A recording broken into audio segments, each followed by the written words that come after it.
Well, Moly, I wanted to.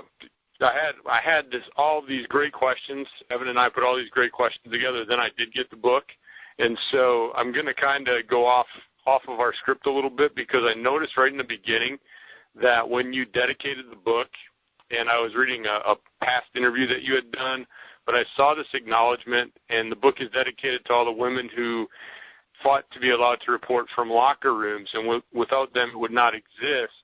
And right. Can you just give me a little background on your perspective? Because I know you had spent time at ESPN, and the prior 2 years you've been with the Dodgers, but can you just give us a little more perspective on that statement? Sure. Well, when I started out in the locker room 8 years ago, I was definitely intimidated, and I think I was nervous about being a woman in a room where men were changing, and it was like their personal space. But I never experienced any kind of abuse, any kind of, being harassed, being physically, having a towel slapped on me, or being pushed out of a room, or any of that, which is what women experienced in the certainly in the 80s and even in the 90s. There are just some people who just can't. Some of these athletes just can't let it go. But what I found is that as we've society has sort of evolved with what we're doing right now, it just seems like people are respectful, and then really, like most of these athletes, they just want.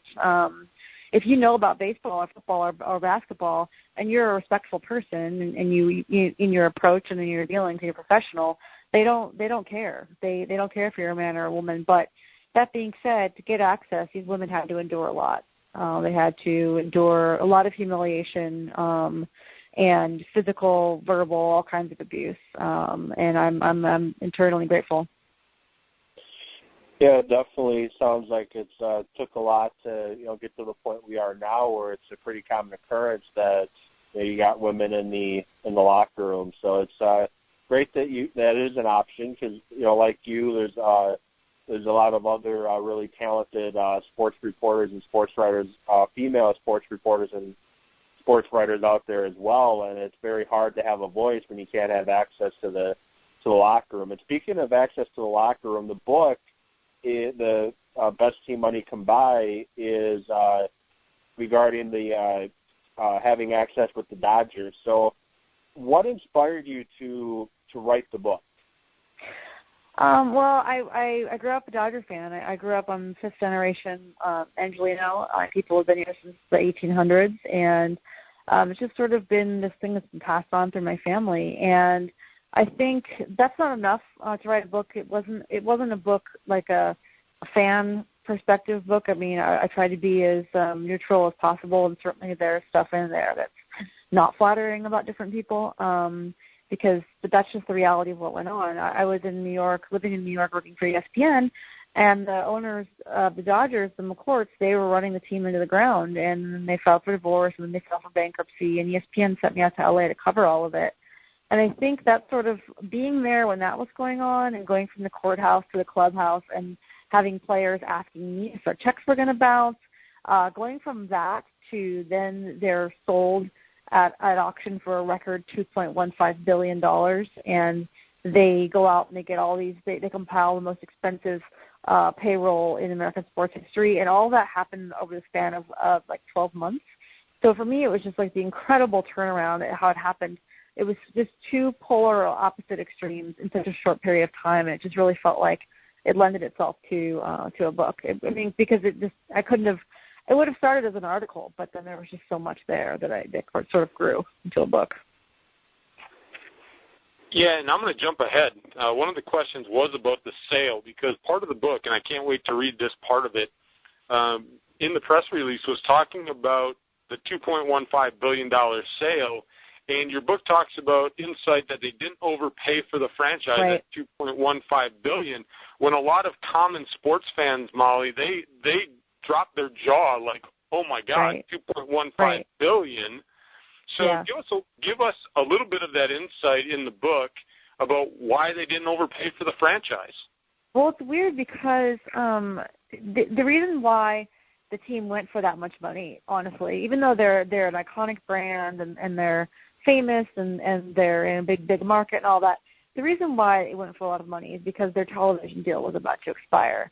And media rights deals are exploding. I mean, this was a media rights deal. They bought the Dodgers because they knew that they could sell the rights to broadcast their games for a lot of money. Now, the reason why the Dodgers are worth more than, say, the Dallas Cowboys is because the NFL has deals with television, with stations in the U.S., and they all the teams split that money equally. In baseball, you can set up your own regional network and then charge whoever. Either you can do it yourself, or you can sell it to Fox or Root Sport, the DirecTV or Time Warner or whatever you want to do, Comcast, and to the highest bidder. Because now we're in this age where people are DVRing everything, or watching Hulu or Netflix, but the only thing they watch live anymore is sports, and advertisers know that, so they pay a premium for ads during commercials during sporting events. So when they bid, they bought the Dodgers for $2.15 billion, and everybody thought, "Oh my God, they're idiots! This is a joke. This is way too much." Blah blah blah. And then 18 months later, they sold the rights to their television rights for over $8 billion over 25 years. So they more than quadrupled their money, which shocked, I guess, financial prognosticators, but didn't shock the rest of us who were paying attention.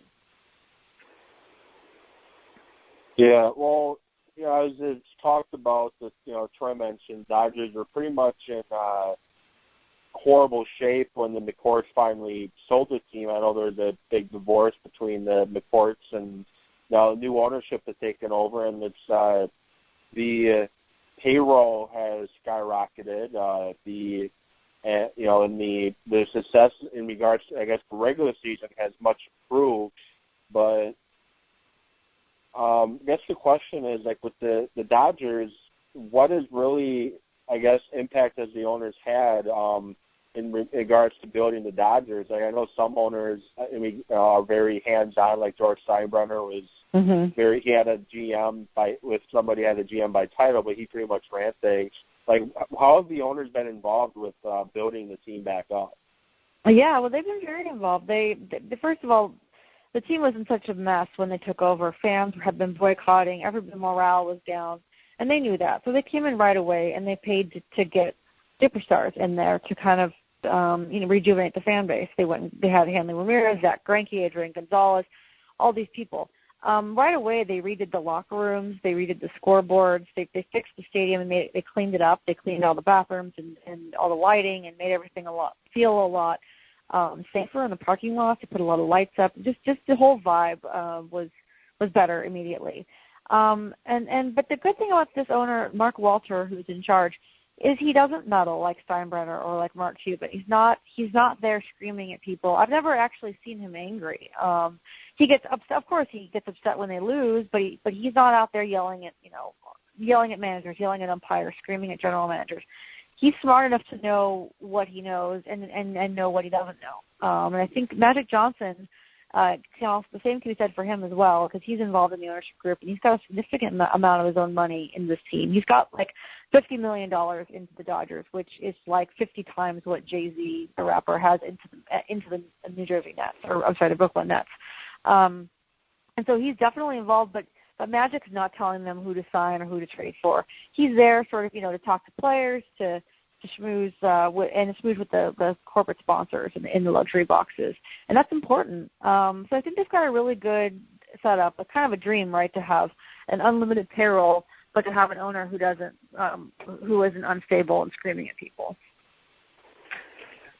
Yeah, Molly, you talked about this unlimited payroll, so I'm going to jump to what I think is a pretty neat story, and it's almost like it was set up to write a book. I want you to talk a little bit about the whole Clayton Kershaw and you literally going to his house that night to interview him, and that was the night that he found out that he was going to sign this huge contract. Just in a few words, I know it's probably a long story, but it's an interesting one, and you couldn't have set it up any better. No, and that was sort of like when I knew that this book had to happen, was because just the luck there. Clayton Kershaw is a phenomenal human being, but he's also pretty shy. He's pretty guarded, and he doesn't really have – he talks to media in interviews and stuff in the locker room, but he doesn't really invite people to his home. He keeps it private. And just so happened, I got to know him over a number of years, and he knew I was doing the book, and we decided we said we would talk. We'd sit down after the season ended, and that was just the day that we happened to schedule our sit down. I walked into his house, and like 3 minutes later, he got a phone call from his agent telling him that his $215 million record contract extension was done. It was the most money for a pitcher ever, and it was just the two of us sitting there in his house. His wife had gone to run errands, and so it was totally surreal to see his reaction. He was so happy just to be there in that moment with one of the all-time greats, and to be there in one of the greatest moments of his life. It was just, I was shaking because it was just like watching someone's dream come true. It was just something. Whenever you can see that, it's just, it's really cool. And so, yeah, that's where the book opens. With me in his house. Like, how did I get here? Kick me out if you want to. Sorry to be intruding on this moment. Yeah, it's like a Walt Disney movie. Yeah, and he didn't kick me out, which was the crazy part. He was like, "Oh no, let's just do the interview," and I actually made him turn on MLB Network and look at his phone and start texting people back, because I didn't want him to look back on that moment in 10 years and be like, oh my God, I was just like answering those lame questions from that reporter. Like I wanted him to to look back and remember, like soak it in a little bit. Although he only would watch MLB Network for like 5 minutes, because he thought that watching like highlight reels of himself was just really embarrassing, like kind of self-conscious. So he's like, can we please turn it off? I said, fine. I just didn't want you to feel. Yeah, but you were loving it. You were loving every minute of it. Of course. I mean, that was the moment when I knew like, okay, this book was meant to be, because this is like the coincidence is incredible. I mean, I could have been there any day of the year, and that was the day it happened to happen. It's the off season too, so it wasn't like there had even been rumors that anything was happening. So it was crazy. Yeah, and I want to. You had mentioned him about embarrassed about watching his own highlights, and it's going to kind of segue into my next question, because another part of the press release that I read, and probably not anybody know this, maybe a few people, but he had actually turned down a bigger deal from the Dodgers, from what I'm understanding from the press release. What was that all about? Because I'm not sure a lot of average baseball fans knew anything about a bigger deal than the $250 million. It was sort of reported that he had turned down a bigger deal, but the details weren't accurate. Well, they were sort of accurate. He was offered $300 million for 15 years, plus a personal services contract on the end of that. Basically, what that is you see a lot of, like how the Giants have Willie Mays or Willie McCovey in the fold, or the Dodgers now have Sandy Koufax, who's sort of like a special advisor or something, like some kind of ceremonial role where they keep you on the payroll and you kind of come around, but it's still an obligation. And I think for him, that was just, as much as he's loved his time in LA and everything's been great and he doesn't want to leave at this point, I think when you're 25 years old and somebody wants to sign you for the rest of your life, that can be really overwhelming. I think for him, because he doesn't know how he's going to feel, he just became a dad, and he doesn't know what's going to be best for his family later, or if he's going to even want to be doing baseball at all. Maybe he'll be doing something else or whatever. So I think for him, it wasn't that he didn't want to stay with the Dodgers, or that he wanted more money. I think he just was more comfortable with a shorter deal. So for him, he got a 7-year deal. He could opt out after 5, which he felt like he could look in the foreseeable future, and he could tell that he could perform at the level he wanted to perform at until he was 30, and then reevaluate after that.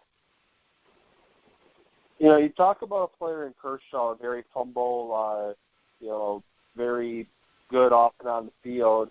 The guy I want to talk about is very quickly is Puig. The guy, he's been in the during the trade deadline, he was rumored to be the Dodgers wanting to move him due to them getting frustrated with his off-the-field issues. Right. But he's probably one of the best offensive players they have on the team. Can you just kind of give us some insight on